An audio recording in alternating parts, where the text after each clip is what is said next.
what we're going to do today is we're going to talk about AAR and FRA regulations when dealing with a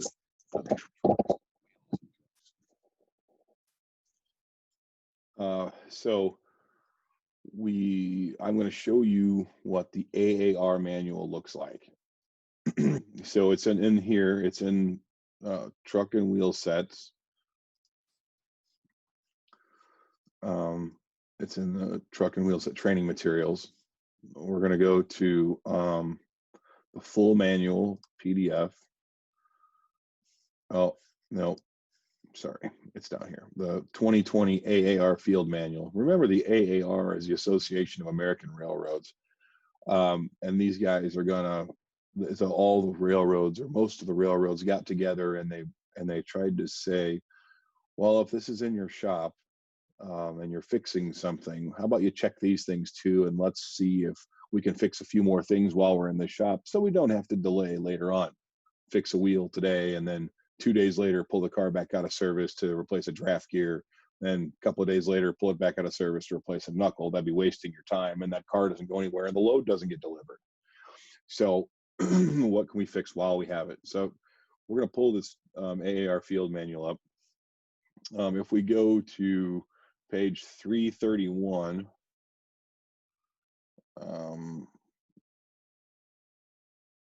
yeah, 331, I think.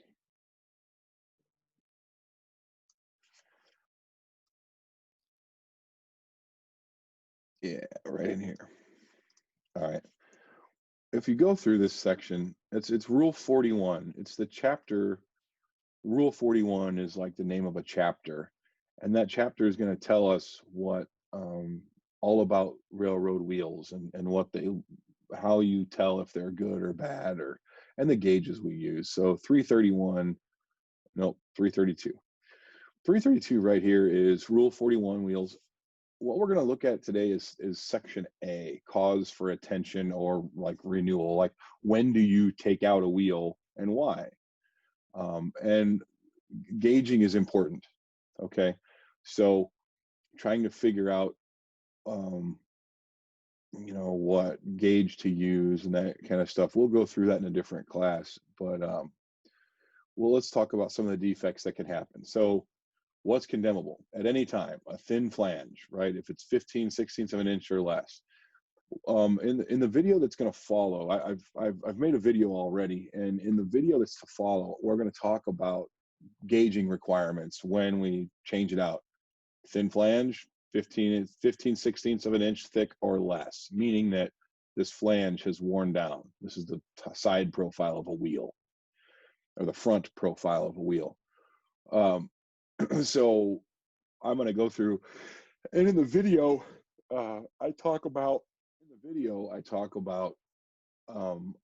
what I just give you a list of defects and a list of, how we know they're bad, what their measurements are. But you can go and you can double check, see if I'm right or wrong, or you can double check and see everything inside the AAR manual for the rules. And this is where it's at. Okay. Just using different gauges, how high a flange can be, right? If you have a high flange or a vertical flange, or, what that actually means. And it kind of shows you in this book. It also has some pictures of defects. And if you look into the section on wheel and truck, you can see that I have a whole bunch of pictures of wheel defects and bearing defects. And these are, again, just showing you how to gauge rim thickness, right? This is for a 30-inch wheel and a 33-inch wheel, I think. Yeah, and this guy here is a little thicker. The rim's a little thicker on this guy, so that's for a 28, 36, and 38-inch wheel. When we talk about shelled tread, your quarter has to fit inside the hole. There can't be anything sticking through into the size of that 1-inch quarter. And it can't have any islands in it like this, or islands in it like this, or little peninsulas sticking into it. It's got to fit all the way inside that shell out. And that's when the surface of the tread pops, because it got hot. And then there's built up tread. And how do we gauge how tall that tread is? Well, this down here, this little nipple sticking off the end, that guy there is an 1/8 of an inch. So if the side of your gauge hits it and that nipple doesn't touch, then it's too high, right? And it's going to kick it off the rail. And you can kind of see what built-up tread looks like. Again, there's a lot of videos in our class, in our section about that. Here's another one. Grooved tread. If you've got a groove in the middle of your tread, something burned through the wheel, right? That's a pretty important thing that can be bad. So if this nipple on the bottom touches, then it's not 1/8 inch deep. If it doesn't touch, then it's over, it's deeper. And so so pretty much that's it. And there's thermal cracks, and they talk about slid flats and all kinds of things in here. I just wanted to kind of show you what that Rule 41 looks like, a cracked plate, right? So they kind of tell you, this is the one that I was scrolling down to get to. Wheels are out of gauge if at any point on the wheel fails as shown. Right here, you can see this is a pretty straight set of wheels. What happens if that wheel looks like this? Is it an angle? It came unseated, or it broke in the middle or something. A lot of times the axle will be bent, really, is why they get out of gauge. So what you have to do is you have to put a tape measure between 3 points. So like a peace sign, one up top, one on this side of the wheel, one on the other side. Like a peace sign, measure it in 3 places at 120 degrees apart, it says here. And that tells you if it's less than this amount, it'll actually fall in between the rail. If it's greater than that amount, it'll kick to the outside of the rail. So just kind of a picture there. And then there's some color photos too. And you can see what's good or what's bad. Condemnable means it's bad. These here, condemnable means that if they have this, it's still a good wheel. Just a little bit of rollover chipped off on the edge, right? So those are still good. This one here is condemnable. This is a flange that's been, it's probably fell off the track and smashed against the bottom of its own car and gouged it out like that. And then like a broken rim, like the end here broke off, right? And that's what this is showing here. So just so you know, these guys are in the book, and you can kind of see them. And we'll go all the way down and we'll talk about hollow gauge too. Hollow gauge, here's what our gauge looks like, our tread hollow. We're finding out how much the rail has worn into that wheel, and if it's over, if there's a pivot point right here, this is just a knob to hold on to, but this is a pivot point. When you push this down to get, when you find square on the edge and you push this down, if this is lower than 5 millimeters, so a bigger number than 5 millimeters, it's bad. This is our only metric measurement, and it's for tread worn hollow. And it's anything above 5 millimeters is a hollow tread. And then, so they talk about slid flat, and we'll talk a little bit about that too. If it is, 2 inches in length, or if 2 or more adjoining spots are 1.5 inches in length or greater, then you have to pull the wheel, right? It's flat. Somebody left a handbrake on. Now you can see it, page 363. We're going to stop because B goes on to correct repairs. We take out a certain wheel. What other wheel do we put in? And we'll go through more of that when we get to our billing section and we learn how to read this AAR manual a little better. So this is just kind of a I guess this reason I wanted to walk through this a little bit with you is so that you can see where I get my information from, and you can double check it, right? I mean, and it changes every year, to be honest. It could change every year. Every year they come out with a new AAR manual. You can only use the current manual for what you're doing. If you're working out in the shop and you're replacing things, you have to have a current manual. Otherwise you can't. Otherwise, it'll give you wrong information. Changes yearly. So just so you're aware, that's how that works, how the AAR manual works, and then we'll go on to the video.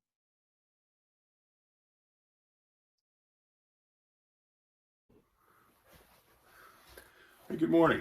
This is Mr. Mullet, and today I'm going to be covering wheel and truck defects according to AAR and FRA requirements. So in your FRA book, Title 49, when we start going over wheel and truck, if if things are bad, like if they've driven down the rail too much and the wheels get too worn, then we have to be able to tell how far it's worn. You know, how much life does it have left, or has it used up its useful life? I mean, is the wheel too worn to continue on the rail, and will it cause a derailment? So what the FRA, which is Federal Railroad Administration, and the AAR, the Association of American Railroads, people kind of came together, companies came together to make the AAR.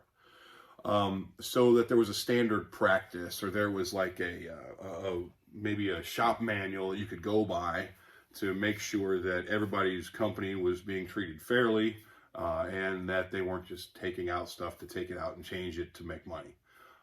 Sort of like if you take your car to a car dealer to get your car fixed, they'll tell you, well, you say you want some brakes, your brakes are worn.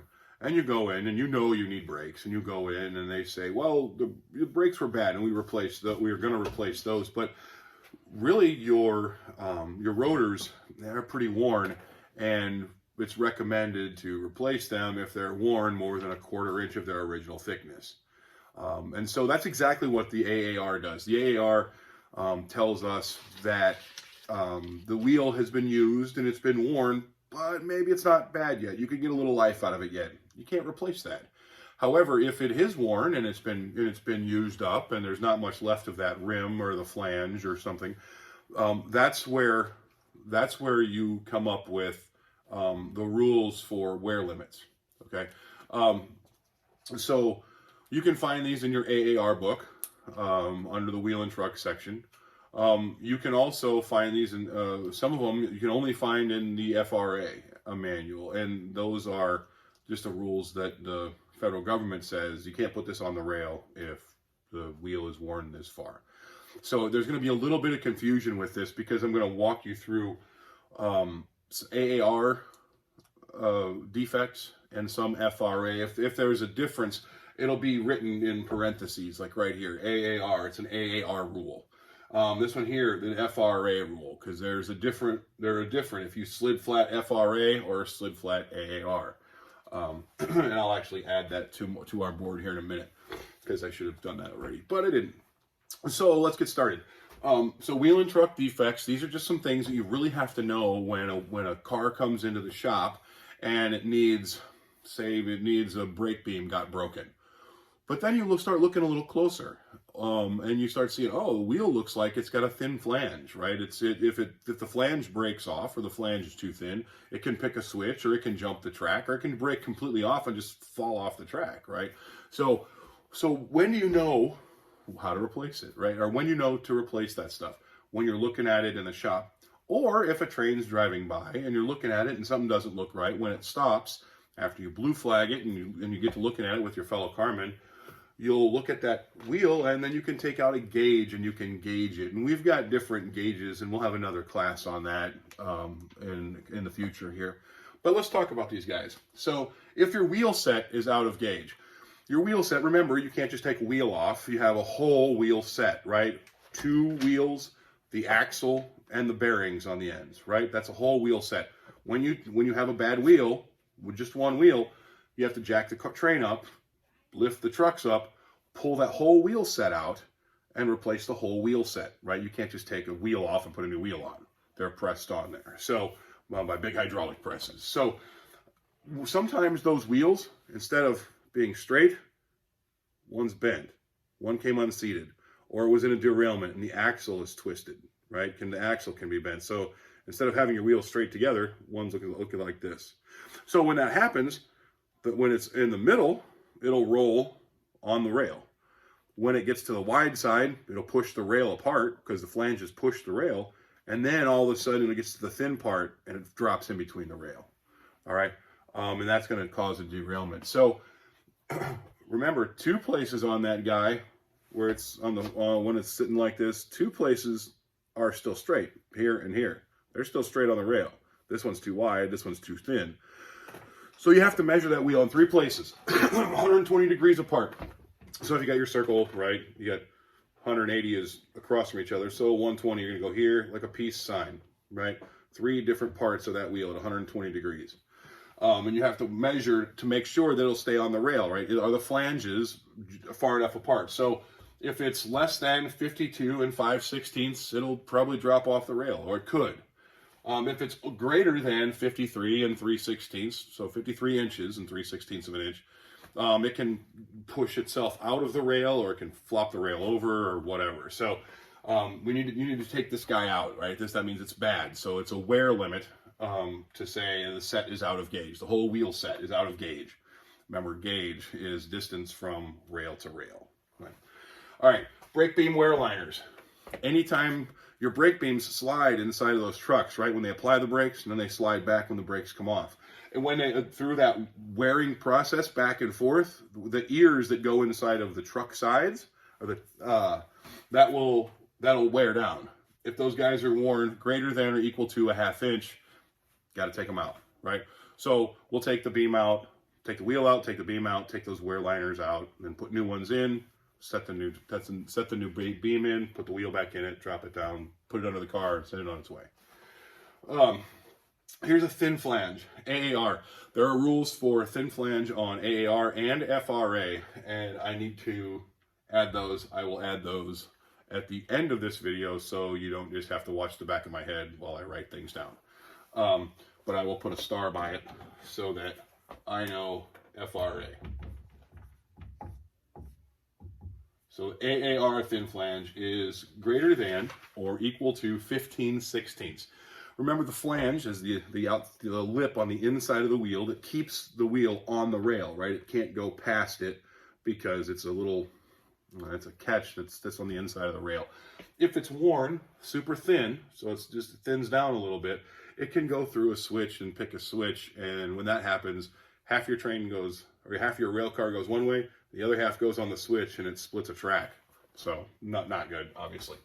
The next one, shelled tread. Let's talk about what shelled tread is. Shelled tread means on the tread of that wheel, it can get hot and cold, right? If it's in the ice and cold in the winter, that wheel gets cold. Well, if you hit the brakes and you use the brakes a lot, it can get hot. Well, heating and cooling metal, sometimes you get, if there's an impurity in that metal, in the steel, you can get a metal pop. And that means just a piece pops out of the metal, right? Out of that flat surface, a big chunk will just pop off, right? Usually it's from heating and cooling. It can also be if there's a piece of rail that's got a break in it and it slams on the rail, it can knock a piece out too, bust a piece out. But usually it's from heating and cooling that wheel too much. Maybe a brake shoe wore out and it's metal on metal when that brake shoe applies. So what'll happen is it'll have a big pop. Well, that pop has to equal 1 inch or greater, okay? So the size of a quarter. Once it's the size of a quarter with no islands in it, right? The hole has to be, the quarter has to be able to fit inside that hole with nothing in the middle of it. No exterior tread. When that happens and you have it greater than or equal to 1 inch, you can pull that wheel, the whole wheel set, put a new wheel set in, right? Because our tread's bad. Slid flat. FRA, we'll need the AAR on this guy too. So a slid flat is going to be the when you have a wheel set that's going down the track, and all of a sudden that wheel stops moving, right? The rest of the train is continuing to roll. All the wheels are rolling. That wheel set is not rolling anymore. Well, it'll just slide on the track, right? Metal on metal, and remember, we're not even connecting with the size of my pinky wheel to rail. So it'll start traveling down the rail and it'll just slide right along that. Well, then the metal heats up, and what happens when you heat up metal? It'll start to mush, right? It'll get hot, start to basically weld itself off or torch itself off because it's so hot. It'll just melt it. Well, it'll melt that round wheel and it'll melt it flat, right? Just completely flat, and it'll just slide down the track. Well, how do you know that it's bad? How do you know that it's been sliding too long, too much of the metal is worn away, and you have an issue, right? That's 2.5 inches per FRA. So if it's driving through your yard and you see the wheels not turning, when they stop, you can get out and you take the handbrake off usually, because the cause of a slid flat is usually somebody left a handbrake So even when the air was kicked off, right, they charged up the system and the brakes were supposed to release. They didn't because somebody had a handbrake on. So usually you walk up, after it's blue signaled again, you walk up, you'll take the handbrake off, which we saw a video on that the other day. Take the handbrake off, and once that happens, that wheel will spin. Well, pull it down a little bit and you look at that wheel. If that wheel has a slid flat where you can put a flat piece of metal on there that's over 2.5 inches per FRA, that is considered a slid flat. Pull it out. You'll hear that going down the track. Usually, if it is spinning and it has a flat spot, you'll hear thump, thump, thump, thump, thump, thump, right? It's going to the flat spot. And I've seen them big enough flat spots that when they roll and they hit so hard, they jump up in the air and you can see daylight underneath the wheel, right? It bounces so hard. And it'll break track, it'll break a switch, or it can just derail the car if it starts bouncing real hard. So we need to pull that guy out. The AAR is 2 inches. I can just write that one up there quick. I know what that one is. So greater than or equal to 2 inches. The other thing with this is a slid flat. Sometimes that wheel will slide for a little bit, and then if it slides for a little bit, all of a sudden it'll move a little bit. It'll get hot enough, or it'll grab the rail, or it'll bounce, and it'll hit a joint, and then it'll roll a little bit. When that happens, it stops again. And that wheel gets another slid flat in it, right? So you got one here and another flat one here as it's going around this wheel, right? And that can happen. Those guys there, if they are touching, right? If there's one here and they're touching, they don't have to have the 1/2 inch. They just need 2 inches on FRA and 1.5 inches on AAR. All right, and that's just saying it took off some here, it took off some here. It's taken enough of this wheel off that it's going to cause problems. All right, next one, thin rim. The rim is on a car is about that thick, so most of the time when it starts out. But there are 5 different sizes of wheels, right? There's a 28-inch wheel, and we're talking about the diameter of the wheel on the rail car.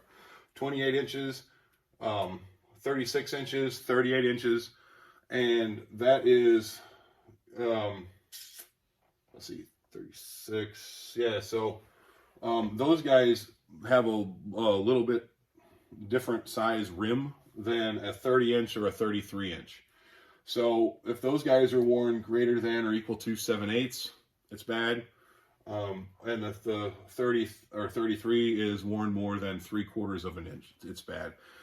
This just means that wheel's been on the rail a long time. It has a lot of miles with it, right? So when it has all these miles, it'll just start wearing off the metal, really. And so that's what, after a while, you have to get your gauge out. And again, we'll go through gauges another day and have a lesson on that. But there's a little bitty piece of metal that you hook on, and then it shows you, how much it's worn off. The next one, high flange, right? So our high flange is going to be when the flange doesn't really grow. What happens is the tread starts wearing down, right? So our tread starts wearing down, we're going to get a thin rim. But sometimes it's got not a thin rim. It's not bad enough to be a thin rim, but the flange didn't get anywhere at all. And that flange will start going up and up and up and up, right? So you have a high flange sticking above your tread, right? Because your tread's worn off and the flange didn't. So high flange. Another thing we're going to talk about is vertical flange. If you have a vertical flange, then that means that the flange, instead of having the normal curvature of a flange that goes here and curves off, it actually does this. Okay, so you have the flange is worn off into the corner, and it's a straight. So it's vertical, it's straight, and that's another one of our things we have to check, right? So because if it's too sharp, it'll bang around, and it can break off that flange, right? You got rid of the meat of the flange, really. So so that's another one of the ones we'll have to go through.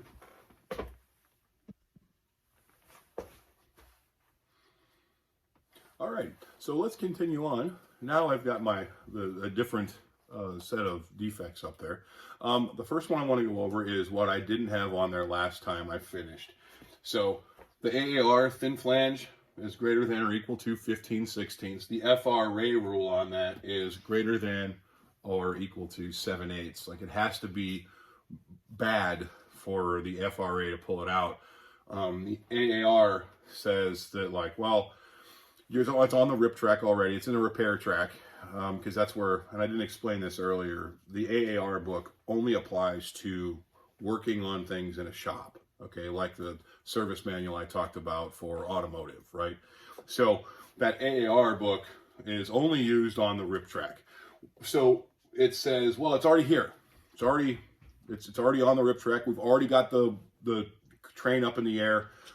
Since it's up in the air, let's just take this guy out, right? It's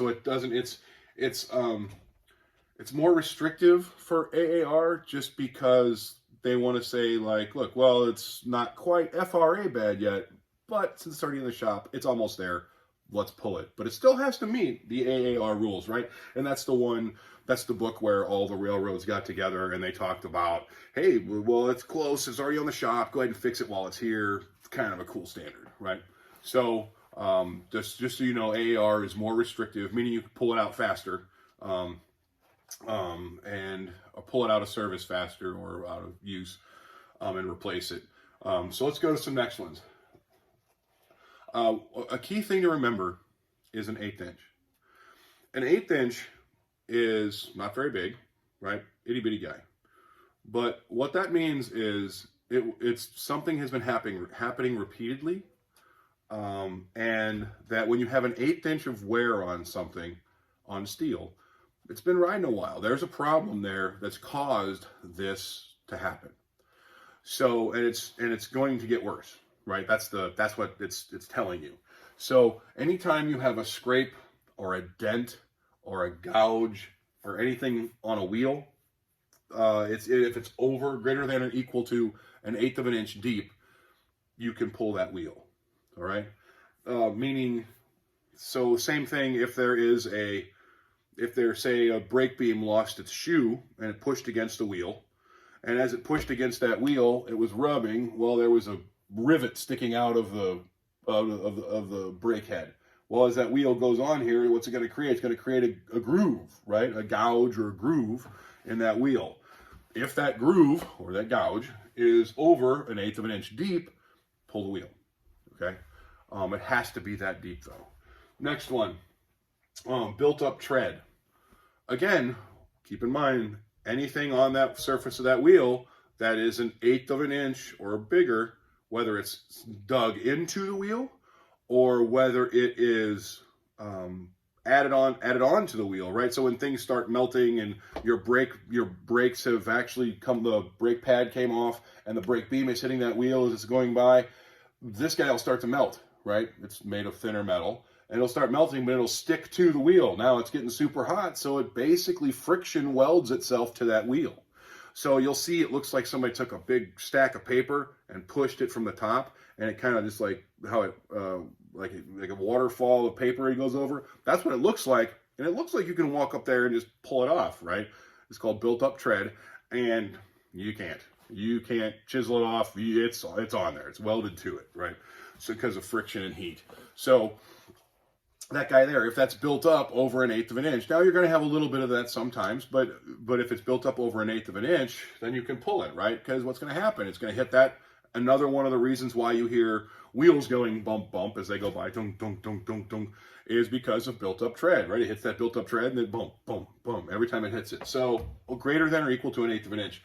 The next one, we'll skip over this one because this is the one I missed last time. I just changed it and added it to it for this part. But next one, hollow tread. Again, on here, and let's see if we can draw a little bit of a picture here. When you have your wheel profile, it's supposed to look like this.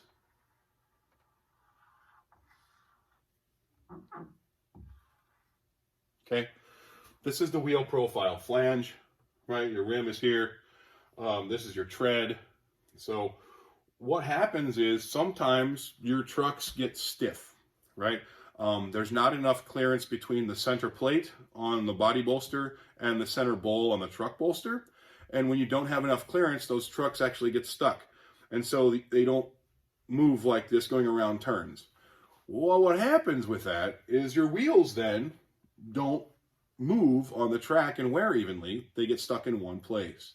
So what will happen is, after a period of time, that wheel, the tread, will wear like this, right? Get a groove in that tread, and it's hugging the rail, basically, okay?